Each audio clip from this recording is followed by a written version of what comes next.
Masih di Market Review dan terima kasih juga untuk Anda yang masih bergabung bersama kami dan kita sudah sampai di segmen terakhir dan kita masih berbincang bersama dengan Bapak Abra Talatov yang merupakan ekonom Indef. Pak Abra, kita lanjutkan kembali. Iya, Mas. Ya, menyambung perbincangan kita di segmen sebelumnya, Anda sudah sebutkan tadi mitigasi resiko yang dilakukan oleh para pelaku usaha dari sisi strateginya, begitu kemudian juga dari pemerintah. Kombinasi atau sinergi antara pemerintah dan para pelaku usaha untuk memitigasi resiko ini, Pak Abra.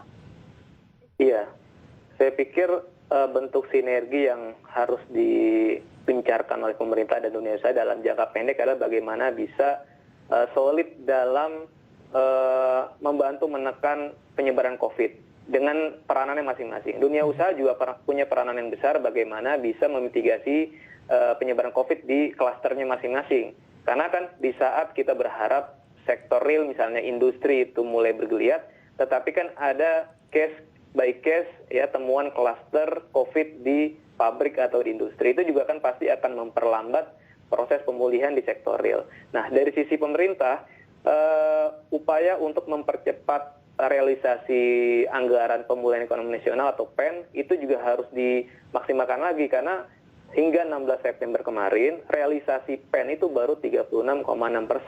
Padahal PEN ini diharapkan bisa menjadi stimulus nih untuk mengangkat daya beli masyarakat. Ketika stimulus ini bisa terrealisasi dengan cepat, optimal, kan daya beli masyarakat juga meningkat sehingga produk maupun jasa yang ditawarkan oleh dunia usaha juga bisa terserap oleh masyarakat. Jadi ini seperti dua sisi mata uang, jadi nggak bisa berjalan sendiri-sendiri, pemerintah sendiri, dunia usaha sendiri.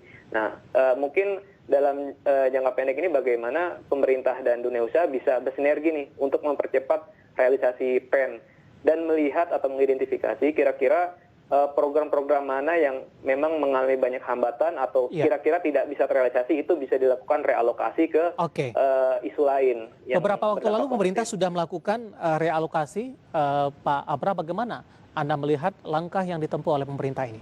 Iya, walaupun telat, tetapi lebih baik dibandingkan tidak sama sekali melakukan realokasi.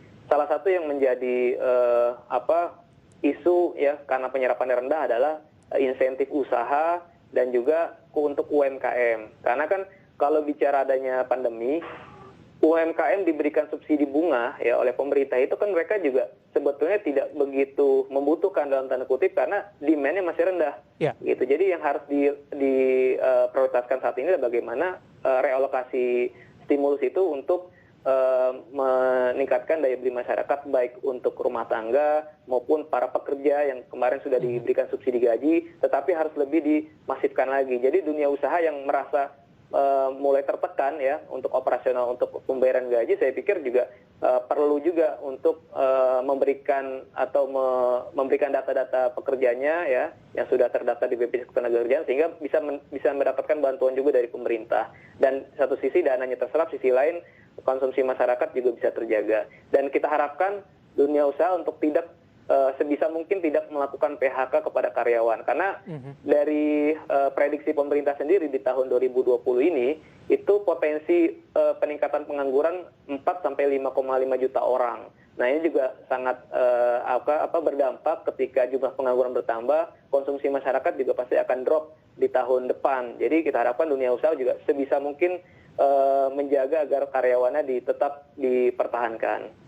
Dengan perkembangan yang terjadi sampai sejauh ini Pak Abra, tadi pun Anda sempat singgung, kita harus bisa menjaga momentum di kuartal keempat. Bagaimana Anda melihat peluangnya? Ya, saya pikir peluangnya terbuka lebar, asalkan pemerintah memang bisa membuktikan bahwa penanganan COVID ini efektif. Dengan apa? Dengan berbagai indikator yang menunjukkan terjadinya penurunan. Dan itu semua tidak bisa hanya dilakukan oleh pemerintah, tentu harus ada disiplin yang ketat dari masyarakat dan dunia usaha juga. Nah, ketika kemudian nanti terjadi penurunan kasus COVID, kemudian ekonomi mulai bisa dibuka secara gradual di kuartal keempat, saya pikir momentum masyarakat untuk meningkatkan konsumsinya juga ada gitu. Asalkan ada keyakinan atau confidence bahwa memang kita sudah lebih safety di kuartal keempat dan itu harus betul-betul menjadi pondasi utama agar di kuartal 1 2021 pertumbuhan ekonomi kita bisa positif lagi dan akan bisa menciptakan sentimen positif sehingga investor, baik investor domestik maupun asing, mau berlabuh untuk mengalirkan dananya di Indonesia. Intinya adalah kebangkitan dari resesi akan lebih cepat begitu, Pak Abra. Iya, Mas David, betul. Baik, Pak Abra, terima kasih sudah bergabung bersama kami di Market Review dan semoga yang kita bahas bisa menjadi referensi nih Pak Abra, terutama bagi para pemirsa ID Channel, para investor dan trader pasar modal Indonesia. Terima kasih Pak Abra sudah bergabung bersama kami, sehat selalu Pak. Iya, sama-sama Mas David. Baik, ada Bapak Abra Talatov yang merupakan ekonom Indef dan perbincangan tadi sekaligus mengakhiri kebersamaan kita di Market Review kali ini. Akhirnya saya David San Oval dan seluruh kerabat kerja yang bertugas mengucapkan terima kasih dan sampai berjumpa kembali.